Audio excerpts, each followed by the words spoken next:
നമസ്കാരം. മൊറോക്കോയിൽ നിന്ന് സ്പെയിനിന്റെ വടക്കേ ആഫ്രിക്കൻ അതിർത്തി നഗരമായ സെവോത്തയിലേക്ക് ആയിരക്കണക്കിന് അഭയാർത്ഥികളെ ഇരച്ചു കയറിയതിനെ തുടർന്ന് സ്ഥിതിഗതികൾ കൂടുതൽ സങ്കീർണം. അതിർത്തി ലംഘിച്ച് പ്രവേശിക്കാൻ ശ്രമിച്ച 34 കുടിയേറ്റക്കാർ മരിച്ചതായി സ്പാനിഷ് അധികൃതർ സ്ഥിരീകരിച്ചു. കഴിഞ്ഞ 24 മണിക്കൂറിനിടെ കരമാർഗവും കടൽ മാർഗവുമായി ഏകദേശം 60,000 പേരാണ് സെവോത്തയിലേക്ക് കടന്നതെന്ന് അധികൃതർ അറിയിച്ചു. ഇതോടെ യൂറോപ്പിലെ ഏറ്റവും വലിയ അതിർത്തി കുടിയേറ്റ പ്രതിസന്ധികളിലൊന്നാണ് ഇപ്പോൾ രൂപപ്പെട്ടിരിക്കുന്നത്. വടക്കൻ ആഫ്രിക്കൻ തീരത്തുള്ള സെവോത്തിലേക്ക് എത്തുന്നതിനായി മൊറോക്കൻ പട്ടണമായ ഫിനിഡക്, ബെലിയോനെഷ് എന്നിവിടങ്ങളിൽ നിന്നാണ് ആളുകൾ അതിർത്തി കടക്കാൻ ശ്രമിക്കുന്നത്. അതിർത്തി കടക്കാനായി നീന്തി കടൽ കടക്കുന്നതിനിടെ മുങ്ങിമരിച്ചും ബീച്ചിലെ കടൽ ഭിത്തി ചാടിക്കടക്കാനുള്ള തിക്കിലും തിരക്കിലും പെട്ടുമാണ് ഭൂരിഭാഗം പേരും മരണപ്പെട്ടത്. സ്ഥിതിഗതികൾ അതിരൂക്ഷമായ മാനുഷിക പ്രതിസന്ധിയാണ് ഉണ്ടാക്കിയിരിക്കുന്നതെന്ന് പ്രാദേശിക തൊഴിലാളി അസോസിയേഷൻ നേതാവ് റാഷിദ് സബീഹി വിശേഷിപ്പിച്ചു. മുതിർന്നവരുടെ തുണയില്ലാത്ത കുട്ടികൾ ഉൾപ്പെടെ ആയിരക്കണക്കിന് ആളുകളാണ് തെരുവുകളിലും നടപ്പാതകളിലും കഴിയുന്നത്. അതിർത്തി കടന്നെത്തിയവരിൽ ആയിരക്കണക്കിന് ആളുകൾ തെരുവുകളിലും നടപ്പാതകളിലും അഭയം തേടിയിരിക്കുകയാണ്.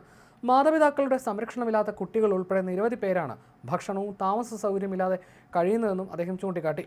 അതിർത്തിയിൽ ജനക്കൂട്ടത്തെ പിന്തിരിപ്പിക്കാൻ മൊറോക്കൻ അധികൃതർ വാട്ടർ പീരങ്കികൾ വിന്യസിച്ചിട്ടുണ്ട്. ഏറ്റുമുട്ടലുകളിൽ വാഹനങ്ങൾക്ക് തീപിടിച്ചതായും റിപ്പോർട്ടുകളുണ്ട്. സെവോത്ത സന്ദർശിച്ച സ്പാനിഷ് പ്രധാനമന്ത്രി പെഡ്രോ സാഞ്ചസ് ഇത് രാജ്യത്തിന്റെ പരമാധികാരത്തിന്മേലുള്ള ലംഘനമാണെന്ന് പ്രതികരിച്ചു. അനധികൃതമായി കടന്നവരെ തിരികെ അയക്കാനുള്ള നടപടികൾ വേഗത്തിലാക്കിയിട്ടുണ്ട്.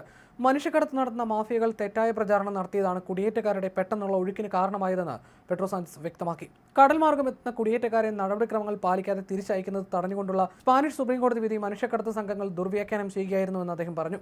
ഈ മാസം ആദ്യം സ്പാനിഷ് സുപ്രീം കോടതി കടൽ മാർഗമെത്തുന്ന കുടിയേറ്റക്കാരെ നിയമ നടപടികൾ പാലിക്കാതെ ഉടൻ തിരിച്ചയക്കുന്നത് തടയുന്ന വിധി പുറപ്പെടുവിച്ചിരുന്നു. ഈ വിധിയെ മനുഷ്യക്കടത്ത് സംഘങ്ങൾ തെറ്റായി വ്യാഖ്യാനിച്ച് പ്രചരിപ്പിച്ചതാണ് ഇപ്പോഴത്തെ വലിയ കുടിയേറ്റ ഒഴുക്കിന് കാരണമായതെന്ന് പ്രധാനമന്ത്രി ആരോപിച്ചു. സ്പെയിൻ ആഭ്യന്തര മന്ത്രാലയത്തിന്റെ കണക്കുകൾ പ്രകാരം വെള്ളിയാഴ്ച വൈകും വരെ 25,000-ഓളം പേരെ മൊറോക്കോയിലേക്ക് തിരിച്ചയച്ചിട്ടുണ്ട്. അതേസമയം അതിർത്തി മേഖലയിൽ സുരക്ഷാസേന വാട്ടർ പീരങ്കികളും അധിക സേനയും വിന്യസിച്ച് ജനക്കൂട്ടത്തെ പിന്തിരിപ്പിക്കാനുള്ള ശ്രമം തുടരുകയാണ്. സംഘർഷങ്ങൾക്കിടെ ഒരു ബസ്സും 7 കാറുകളും കത്തിയതായും റിപ്പോർട്ടുകളുണ്ട്. വ്യാഴാഴ്ച പുറത്തു വന്ന ദൃശ്യങ്ങളിൽ കടൽ ഭിത്തി ചുറ്റി ആയിരക്കണക്കിന് ആളുകൾ സെവോത്തിലേക്ക് ഒഴുകിയെത്തുന്നതായിട്ടാണ് കാണപ്പെട്ടത്. യുവാക്കളായിരുന്നു ഭൂരിഭാഗവും. സ്ത്രീകളും ചെറിയ കുട്ടികളും അടങ്ങുന്ന കുടുംബങ്ങളും ഇക്കൂട്ടത്തിലുണ്ടായിരുന്നു. നിയമങ്ങൾ പാലിക്കാതെ ആരും യൂറോപ്യൻ യൂണിയനിലേക്ക് വരുന്നത് അനുവദിക്കാൻ കഴിയില്ലെന്നും അപകടകരമായ ഇത്തരം അതിർത്തി കടക്കലുകൾ ഉടൻ അവസാനിപ്പിക്കണമെന്ന് യൂറോപ്യൻ യൂണിയൻ മേധാവി ഉർസുല വോൺ ഡെർ ലെയ്ൻ വ്യക്തമാക്കി. സ്പാനിഷ് അതിർത്തിയിൽ പരിശോധന കർശനമാക്കുകയും ദ്രുത പ്രതികരണ സേനയെ സജ്ജമാക്കുകയും ചെയ്തു.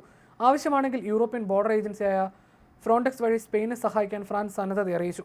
സെവോത്തയിലെ സാഹചര്യം ആശങ്കാജനകമാണെന്ന് ഇറ്റാലിയൻ പ്രധാനമന്ത്രി ജോർജിയ മെലോണി പ്രതികരിച്ചു. ഷെങ്കൻ മേഖലയിലെ അതിർത്തി നിയന്ത്രണം ശക്തമാക്കേണ്ടതിന്റെ ആവശ്യകതയും അവർ ചൂണ്ടിക്കാട്ടി. അതിർത്തി സുരക്ഷയിൽ വീഴ്ച വരുത്തുന്ന രാജ്യങ്ങൾക്കെതിരെ കർശന നടപടികൾ വേണമെന്ന് ഫിൻലാൻഡ് ആഭ്യന്തരമന്ത്രി മാരി രന്താൻ അഭിപ്രായപ്പെട്ടു. 2015 അഭയാർത്ഥി പ്രതിസന്ധി ആവർത്തിക്കാതിരിക്കാൻ അതിർത്തി നിയന്ത്രണത്തിൽ വിട്ടുവീഴ്ച പാടില്ലെന്ന് സ്വീഡൻ പ്രധാനമന്ത്രി ഉൾഫ് ക്രിസ്റ്റേഴ്സൺ പറഞ്ഞു. അതിർത്തി സുരക്ഷയ്ക്കായി ദേശീയ അടിയന്തരാവസ്ഥ പ്രഖ്യാപിക്കണമെന്ന് സെവോത്ത പ്രാദേശിക ഭരണകൂടം ആവശ്യപ്പെട്ടെങ്കിലും കുടിയേറ്റ പ്രതിസന്ധി ഇതിന്റെ പരിധിയിൽ വരുന്നതെന്ന് ചൂണ്ടിക്കാട്ടി സ്പെയിൻ ആഭ്യന്തര മന്ത്രാലയം ഈ ആവശ്യം തള്ളി. എന്നാൽ പ്രദേശത്ത് കൂടുതൽ സഹായങ്ങളും സുരക്ഷാ സൗകര്യങ്ങളും ഉറപ്പു നൽകിയിട്ടുണ്ട്. കുടിയേറ്റ വിഷയത്തിൽ യൂറോപ്യൻ രാജ്യങ്ങൾക്കിടയിലെ ഭിന്നാഭിപ്രായങ്ങൾക്കിടെ സെവോത്തയിലെ സ്ഥിതിഗതികൾ കൂടുതൽ രാഷ്ട്രീയ ചർച്ചകൾക്ക് വഴിവെക്കുമെന്നാണ് വിലയിരുത്തൽ.